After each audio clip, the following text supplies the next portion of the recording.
Hey guys, what's up? It's jjaaxxthelegend, and today I'm here with another Minecraft tutorial. And in this week's tutorial, I'm going to be showing you guys how to make a villager trading center, which includes a way to convert the villagers into zombies and then cure them.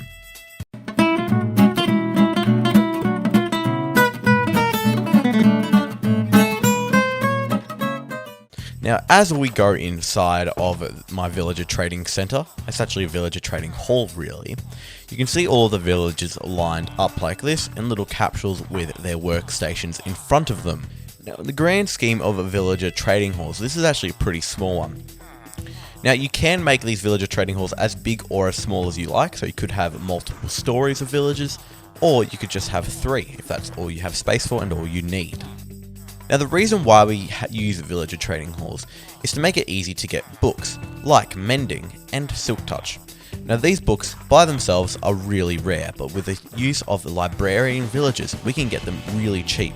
For example, we get this Mending book for 1 emerald and 1 book. And I've got a Mending book. Normally, you'd spend countless of hours trying to enchant to get that. Now, you might be wondering why these prices are so crazily low, and if I actually open up these villagers' things, you can see they've been cut down. Say here, this one's gone from 16 to 1 for the Mending book. That is because we're using a technique where we are dropping the villager to be killed by a zombie, and then we are curing it. So this makes the villager lower its prices. So let's get an example here. So we can get Respiration 2 here for 30 emeralds. Let's see if we can get that a bit cheaper by lowering this villager and waiting for a zombie to kill him. Now that the zombie villager has been converted, we raise it up, we cure it, and we wait. He has now been cured, and if we open up this, you can see it's dropped it down from 32 there to 5 for the Respiration 2. So now we can chuck our emeralds in and grab... Oh, that is the wrong book. If we grab out another book, I got the wrong book. If we chuck that in, get the Respiration this time. There we go. We've got Respiration 2 for a ridiculously cheap price. As well as that, we can get Bane of Arthropods 1 for a ridiculously cheap price. So the materials you'll need for this build will appear on your screen now. Now, for per villager will appear on your left hand of this screen, and then overall materials will appear on your right. Let's get crack-a-lackin' with a tutorial. Okay, to start this build, we're going to be placing our piston on the ground like this, with 2 pieces of redstone dust where we want the front of our villager trading to be. So the villager will be looking this way to trade with the villager. Now, above this second piece of redstone here, the one furthest away from the piston, place a block. Then place a lever on top of this in any orientation, doesn't matter. I'm going to have it facing this way like this, just so it looks nicer. Now flick this lever on. The lever needs to be flicked on for the villager to be safe from the zombies. So basically, when we want the zombie to be killed, the villager to be converted or killed by the zombie, we drop it down like that. Now grab any sort of workstation block. I'm going to be using a lectern, because that is a librarian. Place a block above this piece of redstone here. Place your lectern onto that block. This is what the villager will grab and choose its workstation. This is choose its sort of job. If you want to know more about these workstations, make sure to leave a comment down below, and I might do a video all about villagers and trading. Or we should have something that looks like this. It's a pretty simple system. Now, this can be a sticky piston, but of course, if you want to save materials, just use a regular piston. There's no need for a sticky piston here. But now we need to duplicate this on however many we want. We've got to leave a 1 block gap and then place another piston. And we want to do this however long we want. Remember, the more villagers you have, the better. But if you can only fit, say, 4, it's not the end of the world either. I'm just going to be tiling this like so, making sure there is a 1 block gap between them. If there isn't, the redstone will combine and we'll have some issues.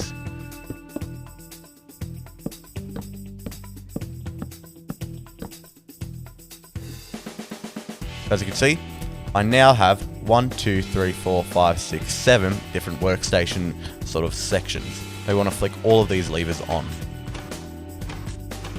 Like that. Now, we want to grab some blocks and make a 1-block wall in between each one of these pistons like this.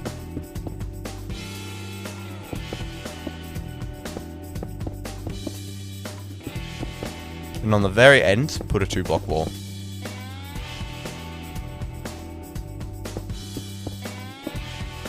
There. Then on top of each of these blocks here, put any sort of slab. I'm going to be putting in a bit of a stone slab for a bit of difference. Like that. Now behind it, at this height here of the slab, place a straight line of any sort of block across. Now come along and place a line of blocks at the height of these pistons here. This. Right to the edge. Now in front of every piston, grab out any sort of trapdoor. I'm going to be using spruce. And place it and flick it up like this. And between these pistons, place another sort of block. Any sort will do.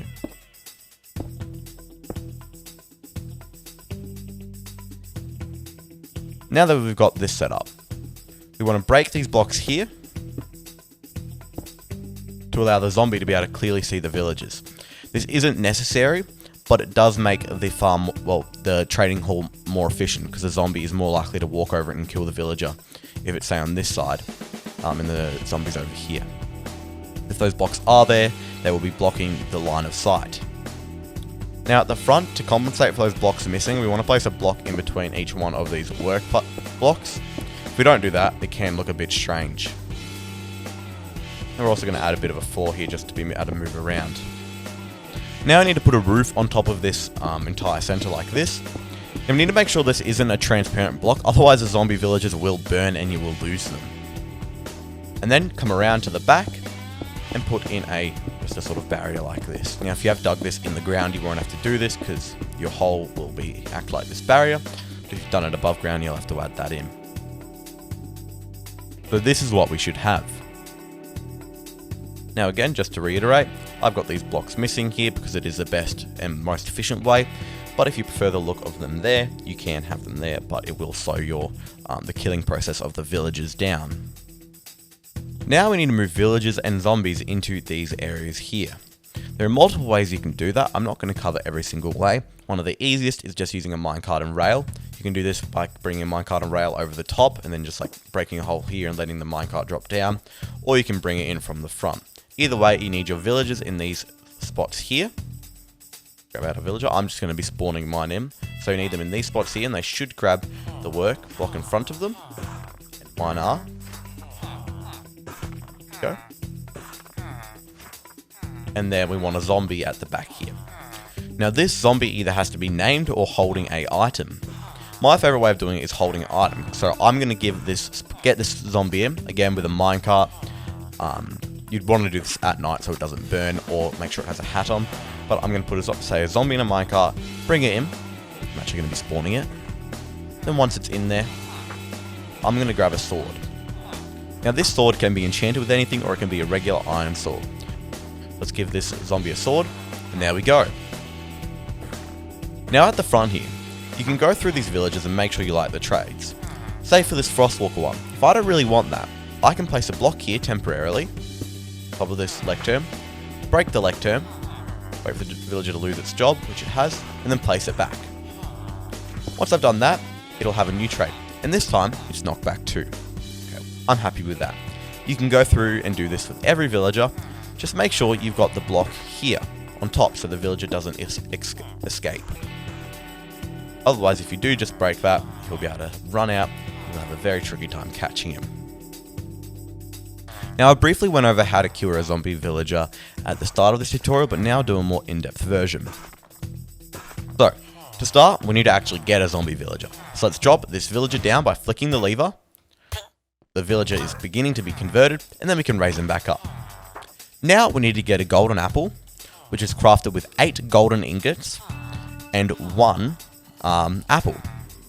Then we need to get a weakness potion. It needs to be splash bottle. Doesn't matter the duration. I suggest just going with the shortest one because it is cheaper to make. To make this, you need a fermented spider eye and a piece of gunpowder. Once you've done this, splash your weakness potion onto the villager. that, you might get it as well, but it only lasts 20 seconds. And then right click it with your golden apple. And if you've done this all correctly, it'll start to shiver like this, and there will be red particles coming off of it.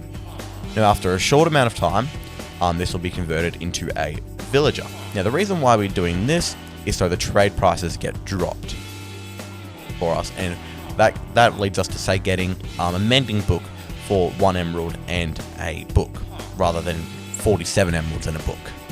Now of course there are other decorative things you can do with the redstone, including adding a redstone lamp in front of each lever. This has no practical value other than just to show that the lever is flicked on. And it adds in a nice light source. Now of course you can replicate this on the other side, as long as you make sure the redstone lines aren't touching, so you leave a 1 block gap in the middle like this. But I suggest leaving a bigger gap if you do have redstone lamps, maybe something like this, a 3 block gap. So we have a redstone lamp there and they aren't touching. Now before you actually convert your villager to a zombie villager, you need to make sure you do a trade with that villager if you're happy with the trades. Because if you don't, the trades will be reset and you won't keep, say, your mending trade that you had there. So you don't have to necessarily do that exact mending trade, you can just do the side trade, say for bookshelves or something like that, but you need to make sure to lock it in by doing a trade with that villager. So now you guys know how to build an awesome villager trading center.